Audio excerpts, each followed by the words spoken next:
At 91 years old, Clint Eastwood doesn't live in a flashy Hollywood palace.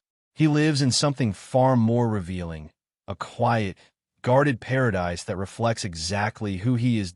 Not just a house, a statement. This isn't just real estate.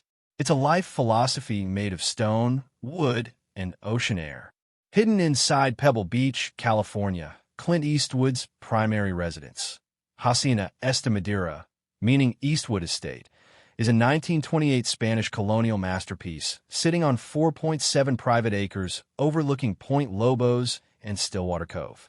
Today, it's valued around $9.75 million. But what makes it fascinating isn't the price. It's what it says about the man who chose it. A property with history in its bones. Eastwood purchased the estate in 1994 for just under $4 million, long before Pebble Beach became ultra-exclusive. The home was originally designed in the 1920s by renowned architect Clarence Tantau, whose work defined the romantic Spanish architecture of the California coast. This isn't modern luxury pretending to be old. It is old, authentic, heavy, grounded. Adobe walls, hand-forged ironwork, terracotta, roof tiles, massive wooden doors imported directly from Spain. Everything feels permanent, unrushed, intentional, just like Eastwood. The entrance, silence before splendor. You don't see the house right away. A gated driveway winds through thick greenery, keeping the world out. When you finally arrive, the entrance greets you with towering handcrafted doors. Less welcome in, more step into another time. This is a home designed to protect privacy, not attract attention.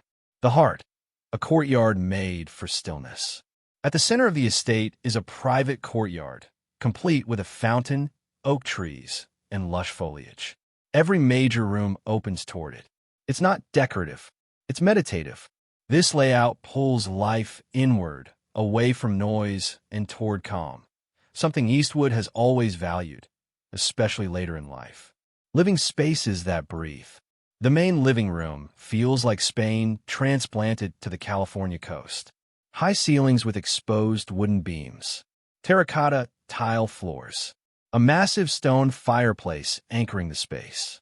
French doors open onto a stone terrace with sweeping ocean views. From here, you can see manicured lawns rolling toward the Pacific. There's no excess, no trend-chasing design, just space, light, and restraint. Dining like old Hollywood royalty. The dining room is one of the estate's most dramatic spaces. A long polished table sits beneath towering wooden ceilings, surrounded by terracotta-patterned floors. A grand fireplace, adorned with elegant crane sculptures, anchors the room. This is where Eastwood hosted artists, writers, musicians, and dignitaries. Not parties, conversations. 6 bedrooms, 6 retreats. The home includes 6 bedrooms, all connected through covered lodges that face the courtyard.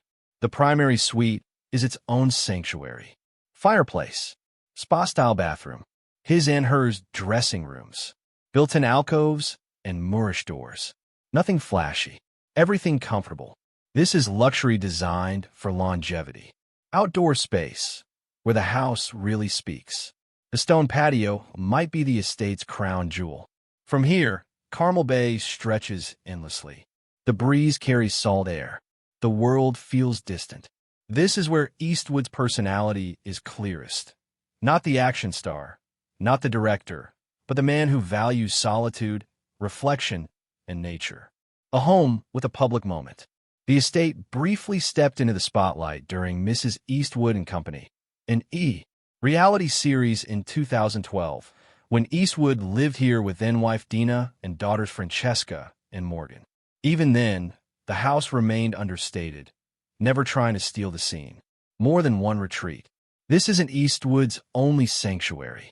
He also owns a modern hilltop villa inside his ultra-private Tehama Golf Club in Carmel, an invitation-only community he co-founded. One home for history, one for modern solitude. Clint Eastwood could live anywhere. He chose here, a nearly century-old Spanish estate. Secluded, solid, quiet. At 91, this house isn't about status, it's about peace. And maybe that's the real lesson. After a lifetime in the spotlight, the greatest luxury isn't attention. It's silence. If you enjoyed this deep dive into legendary lives and hidden places, subscribe for more stories where fame fades and truth remains.